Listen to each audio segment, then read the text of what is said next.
Agri Fishery, clustering, and consolidation. It's a big problem because we have been treating our farmers in a amorphous, optimistic way, but left individually, they are unable to really fend for themselves.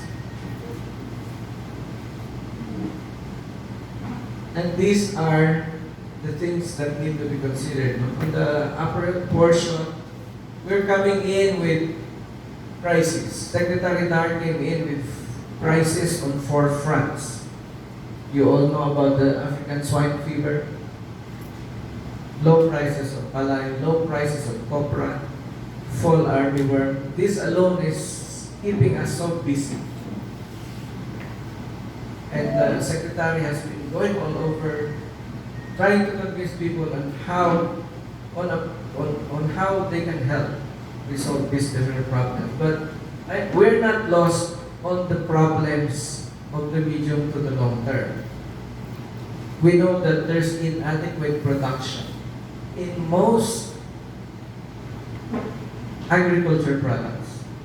Rice alone, we've never been self-sufficient. We exported only once, I believe, if I remember right, during the time of President Marcos, that was 1974.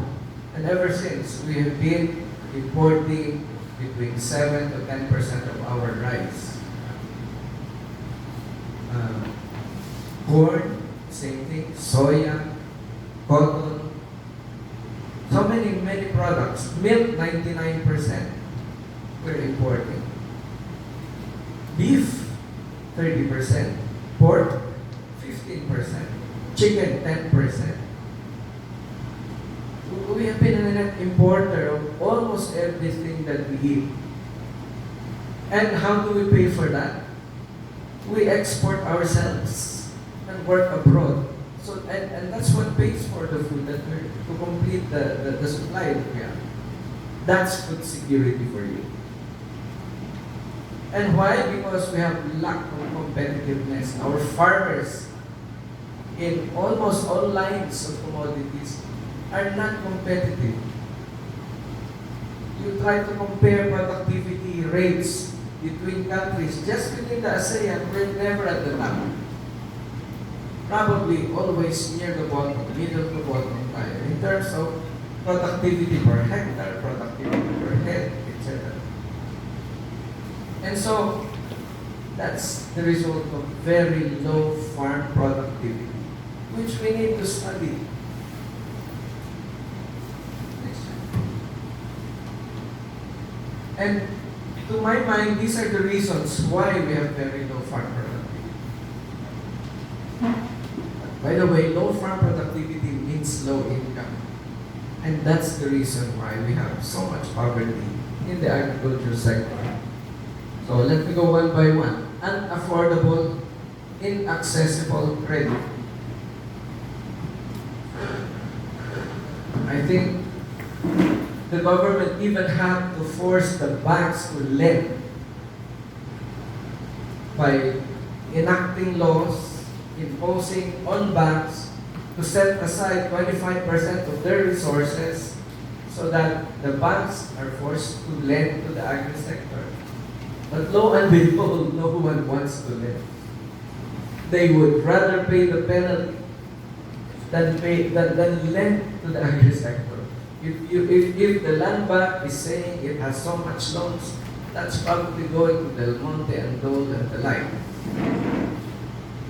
But not to the small hold farmers. Second, aging farmers and fisher folk. I think you know about this, the demographics. Our young are not enticed, are not attracted to the agriculture sector. It's both cultural and simply the lack of interest. Cultural because many of our parents are telling us, I don't want you to be forever planting rice. I'd like you to go to college so that you can work in Metro Manila and get high salary. That's the thinking in their provinces. Well, next, climate change. I think you all know about this. Next is undeveloped agri-manufacturing sector. It all relates because there's not enough supply of material that can be processed. Or if at all there is, our markets, or at least the Philippine condition over the past few decades, have been so volatile that the uncertainty in agriculture has always been a very difficult challenge to many business people. Then you have severe deforestation and degradation. This relates to our problems in terms of water resources and climate change. But this one is, I think, what matters most. Lack of technically skilled labor in agriculture. How? If you try to examine the demographics in terms of educational attainment of our farmers, easily 90%, 95% are less than high school. So no matter what kind of support we provide to them, they will not be able to learn well the technologies, the new developments that we have been giving them. DA has been there. And then strip us, the government even had to strip DA of the only way it can reach out to farmers by devolving the extension support. And that happened in 91. So there was no way for DA, for the department, to reach out to farmers anymore. Gave this to the local government code, gave this to the local government units, but the mayors are not interested. So we have a very dysfunctional system today. And we're hoping that with the new policy being pursued by Secretary Dar, we want to develop a system at the provincial level so that we can revitalize the municipal extension system. We call it the provincial extension system to help all the municipal governments be able to catch up with the way they handle the farmers. And then, of course, limited farmland diversification.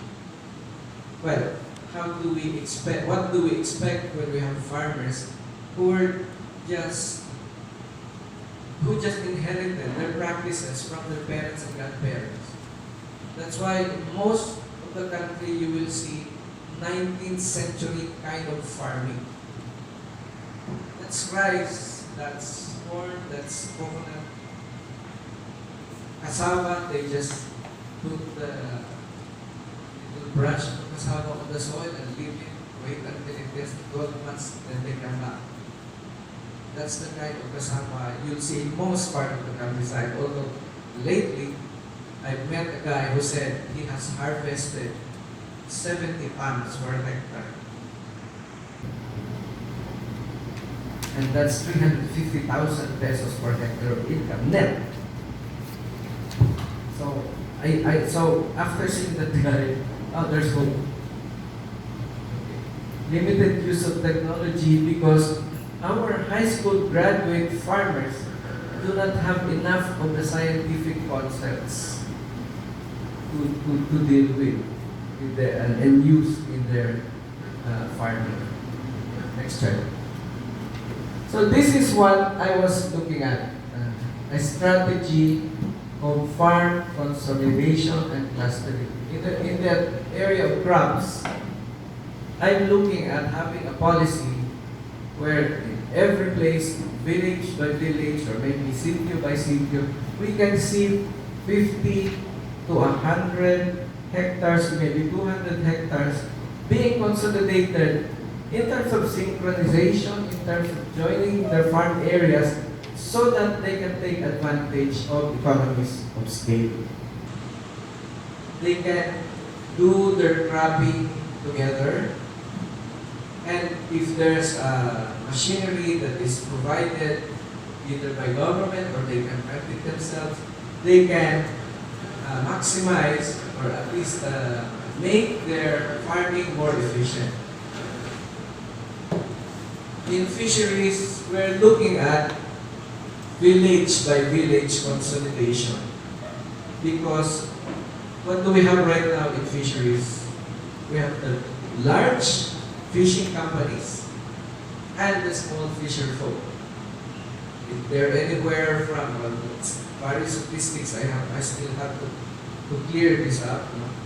One statistic say there are 350,000 of them, but another statistic says they are 1.5 million. That's a big number that we have to clarify in the DA. But in any case, let's just say 350,000, because I saw a number from BFAR that there are 350,000 boats, small boats. Okay. But what do these fisher folk do? They fish and fish, single line.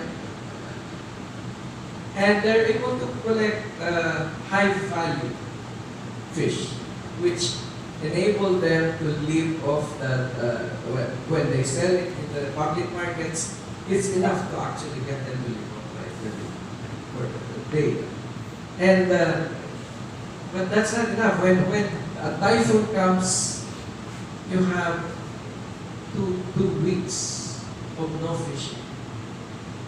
So we thought that it's possible for fisher folk in villages on the seashore to organize, be together, do cluster activities. Also, they can do sea farming. That's not seafaring. Sea ranching, mariculture, and agriculture.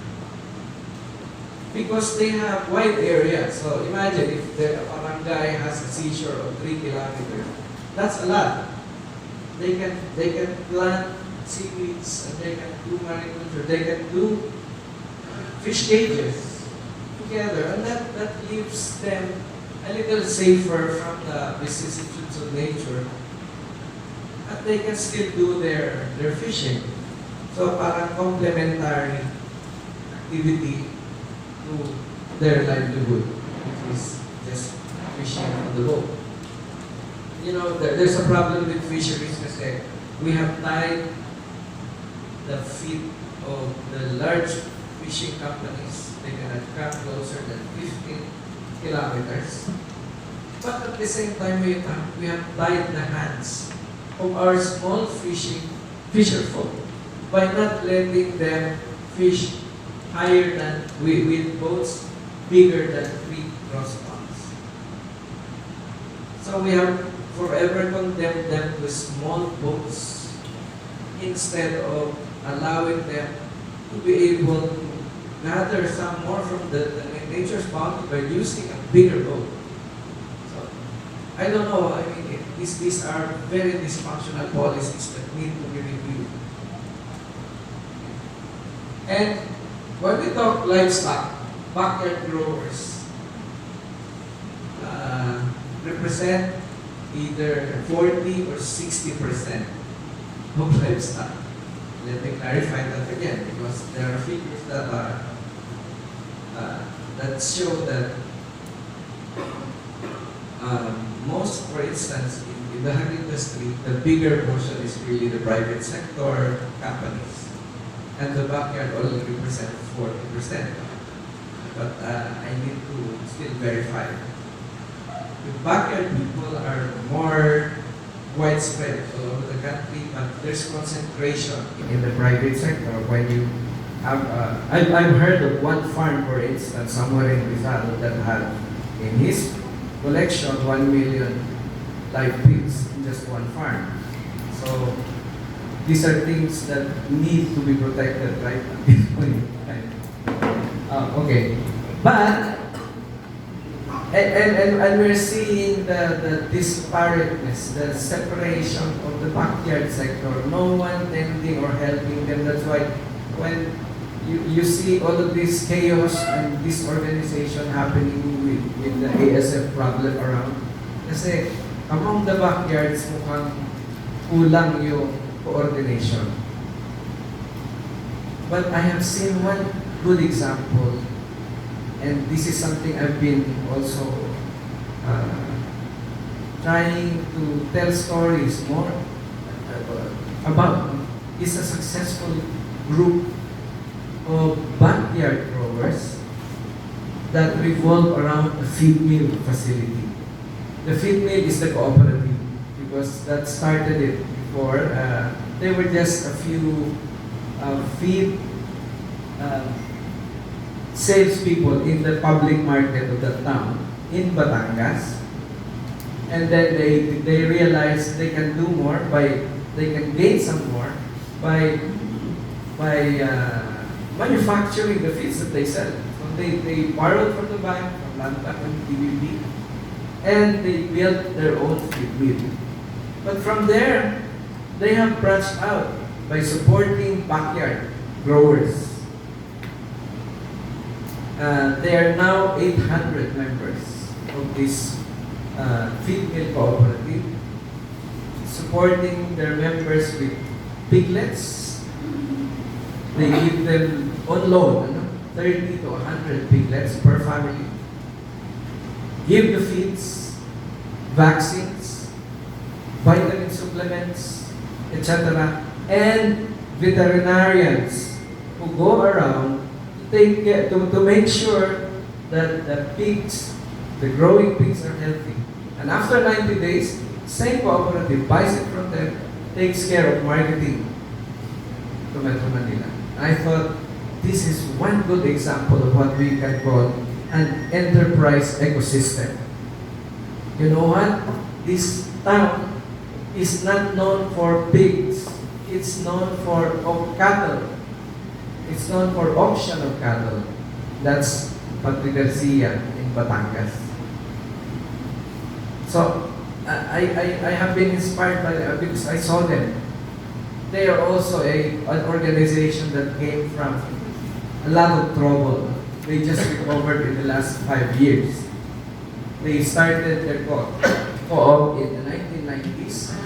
There was some internal corruption, and they almost got sold to another co-op at fire sale, but the guys who were good in that co-op said, no, we will fight for our co-op. And they were able to see it through, and it leads at this point in time. Now they're back to almost 100 million pesos. Padre Garcia Cooperative, Feed Mill Cooperative.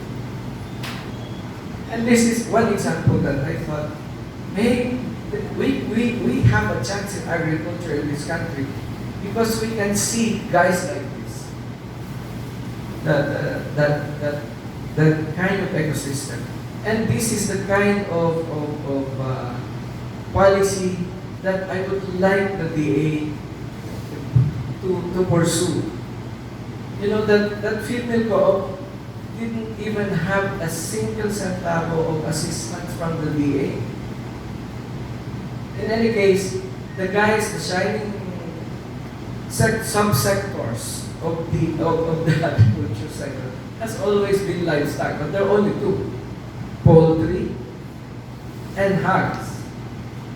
And they grew by themselves with minimal assistance from the government. What did the DA do? We were helping the backyard people individually. And I thought it's not a very efficient or effective way of supporting our farmers. This is the reason why I'm now trying to emphasize clustering. My boss, Secretary Dar, has also been calling it consolidation. Okay. But what will happen? What makes that possible? And I thought, we had so many experts, we had so many graduates in our agricultural schools We have hundreds of agricultural colleges all over the country. Where are they going? You will see them in the call centers, you'll see them in the malls, probably as you'll see them as sales agents for the fertilizer company, etc. But they were not coming back to their own villages. And I thought, this is something that we need to have a better policy on. How can we organize them so that we can create a core, a country, if you may, of farm managers, but let them do it by themselves. So, if there's an agribusiness together with a finance person, accountant, a marketing person, or an IT guy, bring to be community organizers, and equip them with management concepts, then you will have a guy who will prepare the farm business calendar. Who will prepare the standard operating procedures for a clustered farm. You will have a guy who will prepare the feasibility study so that they'll be able to borrow from the bank. The problem with lack of access to credit is that most of our farmers are not even able to fill up a 2-page form from that bank. And they complain that the government's not helping them enough. So, you will have a guy also in that group who should know marketing and networking and finding out where to sell their produce so that they can cut through layers upon layers of opportunistic traders. This kind of thing. So clustering cannot stand on its own. It has to have the trained agribusiness farm managers. If you try to examine how did the big companies succeed, they hire the best agriculturists and technicians so that they can organize their farm well. That's what we need in this country for our small farmers. But that can only happen if they consolidate. That can only happen if we have the trained farm managers in small groups going back to their villages, organizing the way they do their farm business. So, well, I have shown you a while ago what happens to that example in Batangas. So, this is my last slide. Right? I was thinking of what's the role for DA? Because what I'm thinking of is all private sector, that they have to do it themselves. What's the role for DA? I thought we should encourage clustering and consolidation in all our programs and projects. We should ensure monitoring that we can integrate agribusiness professionals in clustering. We incorporate the value chain approach and nurture the development of enterprise ecosystems. If a village can show that they have clustered and that they have good farm managers around to help them, and there are many ways they can do that. They can hire them, they can be part of the cooperative, they can be volunteers, etc. There are many ways they can have. We're not limiting to any model in that setup. But if they can show that a clustered group of farmers and farms are able to partner with some professionals to prepare the business plan, the feasibility study, etc., we will help them in sourcing their financial, technical, market, and even capacity building support. The initial thing that I've been doing is going around for help, and I feel so encouraged because the ADB said they can provide some assistance with respect to creating some standards, training our college graduates to become farm managers. And They promised $2 million for it. So I'm working it out. And among the things that we can do is provide support for integrated information on resource management. Create market linkages, of course, in partnership with the private sector. And, well, the development of agribusiness professional managers can be by way of accreditation. We can do that, but together, I believe that should be together with the private sector. And I'm really so honored and privileged to be here with you today kasi I'm really talking about management. MAP is about management. And we need to be able to bring in the concepts of accountability as well as the science-based farming to our agriculture sector. This is what I believe has been missing. We have let out our farmers who are less than, who are less knowledgeable, and we thought that they will save our economy. No, they can't. It's really still the more educated guys who should help guide the directions of the agriculture sector.